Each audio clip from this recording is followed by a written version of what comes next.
নমস্কার বন্ধুরা, গল্প সংকলনে তোমাদের সকলকে স্বাগত।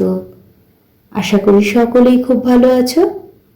আমার আজকের গল্প রাগের ওষুধ, লিখেছেন সুকুমার রায়।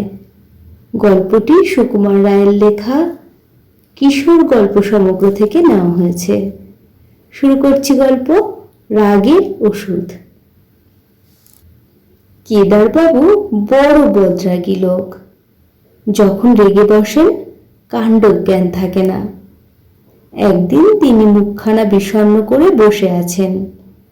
এমন সময় আমাদের মাস্টারবাবু এসে বললেন, কি হে কেদারকেষ্ট, মুখখানা হারি কেন?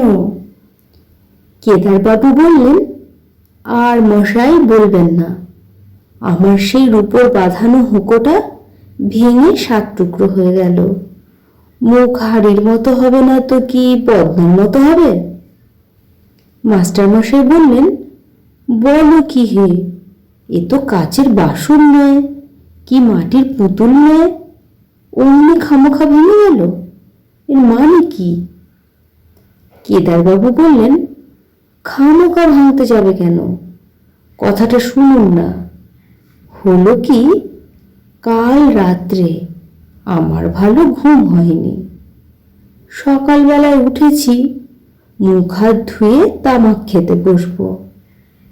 এমন সময় কলকেটা কাত হয়ে আমার ফরাসের ওপর টিকের আগুন পড়ে গেল। আমি তাড়াতাড়ি যেই আগুনটা সরাতে গেছি, অমনি কিনা আঙুলে ছ্যাক করে ফোসকা পড়ে গেল। আচ্ছা, আপনিই বলুন, এতে কার না রাগ হয়? আরে, আমার হুঁকো, আমার কলকে, আমার আগুন, আমার ফরাস, আবার আমার উপরেই জুলুম। তাই আমি রাগ করে, বেশি কিছু নয়, ওই মুগুরখানা দিয়ে 5-10 ঘা মারতেই কিনা হতভাগা হুঁকোটা ভেঙে খান খান। মাস্টারমশাই বললেন, তা যাই বলো বাবু, এ রাগ বড় চণ্ডাল। রাগের মাথায় এমন কাণ্ড করে বসো, রাগটা একটু কমাও।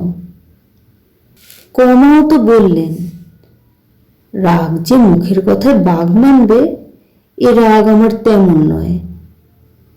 দেখো, আমি এক উপায় বলি। শুনেছি খুব ধীরে ধীরে 1, 2, 3 করে 10 গুনলে রাগটা নাকি শান্ত হয়ে আসে। কিন্তু তোমার যেমন রাগ, তাতে 10-12তে কুলোবে না। তুমি একেবারে 100 পর্যন্ত গুনে দেখো। তারপর একদিন কেদারবাবু স্কুলের সামনে দিয়ে যাচ্ছেন। তখন ছুটির সময়, ছেলেরা খেলা করছে। হঠাৎ একটা মার্বেল ছুটে এসে কেদারবাবুর পায়ের হাড়ে ঠাঁই করে লাগলো। আর যায় কোথা! কেদারবাবু ছাদের সমান এক লাফ দিয়ে লাঠি উঁচিয়ে দাঁড়িয়েছেন। ছেলের দল যে যেখানে পারে একেবারে শটান চম্পট। তখন কেদারবাবুর মনে হলো, মাস্টারবাবুর কথাটা একবার পরীক্ষা করে দেখি। তিনি আরম্ভ করলেন, 1, 2, 3, 4, 5। স্কুলের মাঝখানে একজন লোক দাঁড়িয়ে বিড়বিড় করে অঙ্ক বলছে। তাই দেখে স্কুলের দারোয়ান ব্যস্ত হয়ে কয়েকজন লোক ডেকে আনলো। একজন বলল, কি হয়েছে মশাই? কেদারবাবু বললেন, 16, 17, 18, 19, 20। সকলে বলল, এ কি, লোকটা পাগল হলো নাকি? আরে ও মশাই, বলি অমন ধারা করছেন কেন? কেদারবাবু মনে মনে ভয়ানক চটলেও তিনি গুনেই চলেছেন, 30, 32, 33। আবার খানিক বাদে আর একজন জিজ্ঞাসা করল, মশাই আপনার কি অসুখ করেছে? কবিরাজ মশাই ডাকতে হবে? কেদারবাবু রেগে আগুন হয়ে বললেন, 59, 60, 61, 62, 63। দেখতে দেখতে লোকের ভিড় জমে গেল। চারিদিকে গোলমাল, হইচই।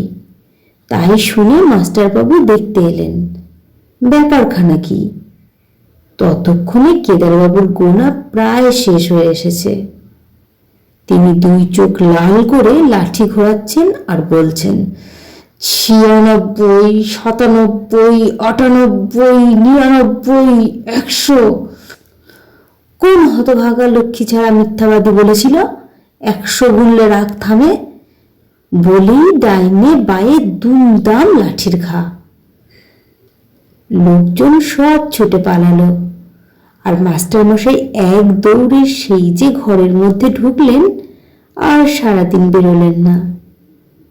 শেষ হলো গল্প রাগের ওষুধ। গল্পটা ভালো লেগে থাকলে চ্যানেলটিকে একটি লাইক করো, সাবস্ক্রাইব করে পাশে থেকো। সকলেই সুস্থ থেকো, ভালো থেকো। অনেক ধন্যবাদ।